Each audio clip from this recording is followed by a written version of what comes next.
bisa water hammer ya kan. Belum lagi kalau electrical jadi konslet segala macam. Iya. Kayak Fortuner Pajero kan. Tiba-tiba bisa hilang, nggak ada kendali gitu. Iya, nggak balance. Wah, super power dia. Power banget. Dia bisa ngenyein mobilnya rendah kan.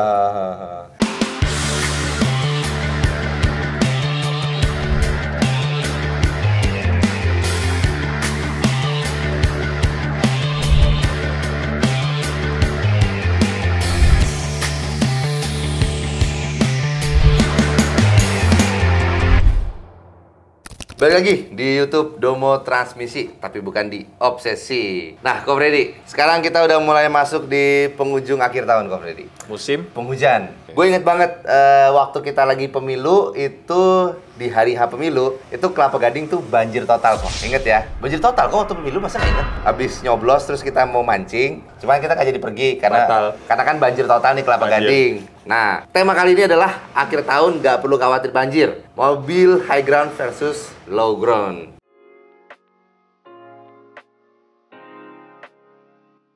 ini ground clearance ya. Ground clearance berarti. Oke. Gimana nih kok? Menurut Koko? Akhir tahun, musim liburan juga, liburan akhir tahun. Pas barengan dengan musim hujan. Betul. Jadi, kalau kita ngomong soal low ground clearance sama yang high ground clearance, pasti enakan mobil yang high ground clearance. Karena kolong mobilnya tinggi. Tinggi, ya. Jadi kalau ada genangan, masih di bawah setengah roda, aman. Nah, terus yang punya mobil sedan, mending mobilnya dikandangin dulu atau mobilnya udah hajar, gak takut. Maju.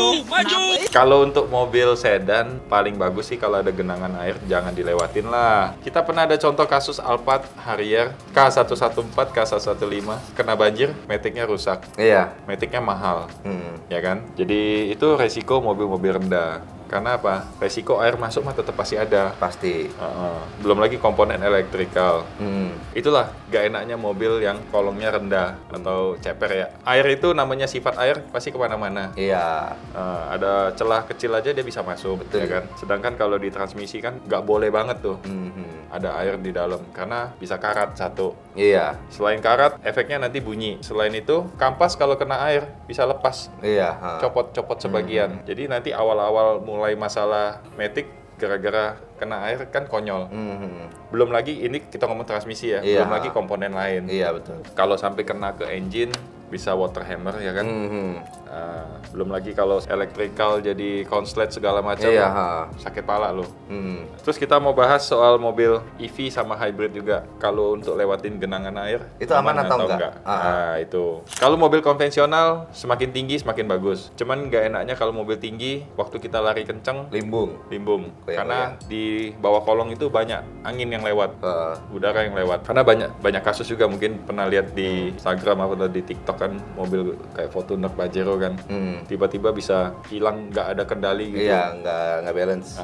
Apalagi ditambah lagi kalau misalnya jalan tol ada genangan air, ada yang namanya aquaplaning atau hydroplaning. Itu kan tapak ban sama jalanan itu aspal misalnya, karena ada ketutupan genangan, roda itu kayak ngambang. Jadi tapaknya dia udah nggak gigit. Nah itu apalagi ditambah kalau skillnya kurang jago misalnya, pede lari kenceng tapi handling kurang bagus misalnya. Begitu kena aquaplaning kan setirnya lari, panik, langsung banting setir, bahaya. Itu bisa terguling-guling. Kalau mobil yang tinggi. Mobilnya rendah cenderung lebih aman karena dia hambatan angin di bawah itu kecil. Cuman jeleknya kalau kena genangan air udah Lebih kicep. Aja kicep ngomongnya. bahasanya kicep. Kita ngomong ke EV dulu. Nah, EV. Kalau Mobil yang high ground. EV sebenarnya didesain memang tahan sama genangan air. Kan memang baterai di bawah. Iya. Tapi pabrikan itu dia udah buat sedemikian, itu kedap air untuk komponen-komponen yang vital. Contohnya lagi, bagian pengisian daya deh. Iya. Itu juga kedap air di situ. Dia kan kalau kita bensin kan buka tangki. Nah, di situ kan kalau untuk ngecas kan di situ juga Iya, bukanya. betul. Nah, itu juga kedap air. Kedap situ. air juga. Karena waktu kita ngecas kadang kan posisi hujan. Lu lihat dong kalau kayak di McD, Iya, yang di McD. tempat ngecas. Kan dia mesti buka kan. Kalau hujan gimana? Nah, materialnya memang udah kedap. Jadi ada beberapa komponen memang didesain lebih kedap sama air ya. Nah, tapi kok aku penasaran. Kalau mobil, anggaplah mobil EV sama mobil hybrid nih, dia punya batas sampai setinggi apa kok? Paling bagus sih sebenarnya setengah ban. Setengah ban. Setengah ban itu oke lah, masih oke lah. Kalau udah lebih dari itu mending jangan lewatin. No. Kebalik. putar balik. Atau diem dulu, berhenti dulu. Berhenti dulu, nggak usah macam-macam dulu. Iya, bahaya loh. Kadang kan gue suka lihat di Instagram ya, ada di luar negeri itu. Luar negeri itu ada jalan yang tiba-tiba kayak terowongan gitu. Iya, masuk. Ada yang agak rendah misalnya, pinggirannya dia ada sungai. Begitu dia hujan, itu jalanan yang turunan itu kegenang tuh. Ada yang nekat nerobos atau kapnya keluar asap. Itu sekelas mobil-mobil Eropa loh kalau lihat. Kan bule-bule tuh di Eropa sana ya. Itu pun nggak tahan air loh. Tiba-tiba habis itu mobil berhenti, nggak bisa jalan lagi. Kalau mobil hybrid nggak. Nggak apa maksudnya? Nggak bisa kayak EV. Dia nggak bisa sekedap kayak EV. Jadi hybrid perlakuannya hampir sama kayak mesin Konvensional. Kalau EV masih oke. Lu setengah roda kalau lu nekat lu masuk masih oke dia bisa. Oke. Tapi kalau hybrid enggak. Kita perlakuannya hybrid itu sama kayak mobil konvensional. Kalau untuk nerjang banjir ya. Jangan coba-coba. Berarti sebenarnya kalau kita tinggal di daerah yang banjir terus punya mobil yang ground clearance-nya pendek itu PR ya sebenarnya ya. Memang mobil manual pun Iya. ini kalau dulu ya gue diajarin ya. Bedanya mobil manual sama matic kalau banjir manual gimana? Asal nggak terlalu tinggi. Kalau kita jalan mesti pelan, nggak pindah gigi. Pelan aja, gigi satu aja. Udah jalan anteng pelan aja ngerayap. Nggak apa-apa. Tapi ada batas ketinggian tetap. Iya. Yang penting jangan sampai gearboxnya kerendam kan. Karena knalpot kadang ada yang ketutupan sama air. Iya. Iya tuh, mobil-mobil kok. Mobil apa ya yang kayak aku suka lihat itu mobil yang bentukan 4x4 yang kayak punya Triton, terus sama punya Hilux kan kadang suka ada tuh yang moncong ke atasnya itu loh. Itu knalpot atau bukan sih? Itu untuk ambil udara itu. Itu untuk ambil udara. Iya, kan dia nyambungnya dekap mesin itu, moncong itu. Buat ambil udara. Buat ambil udara. Karena kalau off-road kan kadang ketutupan tanah kan. Memang mobilnya tinggi. Makanya Ya? dia udaranya di atas. Jadi kalau lewatin genangan air, napasnya tetap udaranya nggak ada air yang masuk.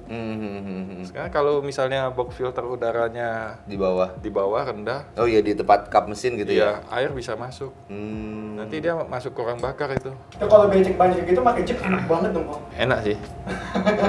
Belum lama gue lihat di video di Arab ya, di Dubai apa sempet banjir. Itu ada LC loh, LC 300. Genangannya sampai ke kap mesin, tapi tetap jalan aja. Tapi dia pelan jalannya, asal jalan aja. Itu gue pernah lihat videonya di Dubai kalau nggak salah yang banjir waktu itu kan. Nah disitulah mobil yang tinggi merasa wah super power banget. Dia bisa ngenyein mobil yang rendah kan. Soalnya sering banget deh, kayaknya aku lebih sering lihat mobil sampai yang tenggelam gitu kayaknya mobil off-road ya. Iya. Yang memang ada pipa di atasnya itu ya. Ini kan ada sebagian daerah kan yang banjirnya kayak ini sih, ada kayak air bah gitu. Oh iya, Nah itu hati-hati loh, mobil bisa hanyut loh. Makanya jangan anggap remeh. Kalau gue sih mendingan gue nggak lewat. Kayak dulu waktu yang kita mau pilpres itu ya. Iya, yang banjir ya. Pemilihan. Kan gue muter tadi, yang gue mau lewat depan MKG. Mobil pada berhenti semua, pada muter. Gue ikut muter juga, gue nggak mau ambil resiko. Itu Kelapa Gading waktu itu lagi gila-gila ya sih, tinggi-tinggi banget itu. Bengkel sampai nggak bisa buka. Hati-hati, itu bisa menghanyutkan. Anjay. Terus apalagi tadi kecepatan. Kalau mau paksa jalan pun jangan dibawa kencang. Karena ada ombak air itu loh. Kadang bisa naik tinggi. Kita jalan agak kencang, jadi nanti kita dorong air, nanti ada air baliknya itu. Nah ya kan, tapi kalau kita jalan pelan aja, gigi satu aja jalan pelan, harusnya aman. Tapi ya batas tetap amannya setengah roda lah. Kalau lebih sih, kalau gue sih nggak mau ambil resiko. Iya. Lebih baik gue berhenti atau putar balik.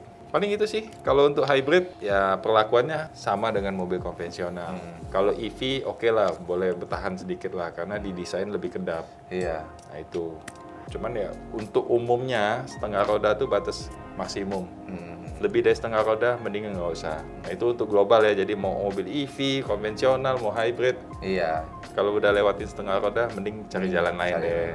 Ini cari aman. Ya ini problem kalau lagi musim hujan. Dah, ada lagi kok yang dibahas kok? Udah paling ini sih akhir tahun, terus musim liburan juga kan. Iya. Perjalanan keluar kota banyak yang suka jalan-jalan, ya hati-hati aja kalau lagi banjir, jangan dipaksa lewat. Kalau di tol pun jangan terlalu kenceng kalau lagi hujan, karena ada aquaplaning atau hydroplaning.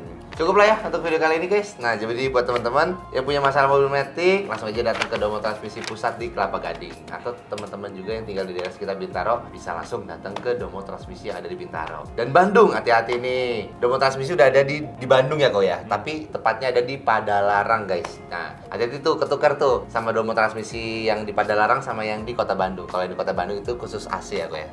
Sama mesin. Surabaya kita juga udah ada di Lontar. Jadi buat warga-warga Jawa Timur, langsung aja datang ke Domo Transmisi yang ada di Lontar. Paling itu aja kok. Oke. Domo Transmisi, Dr. Matic.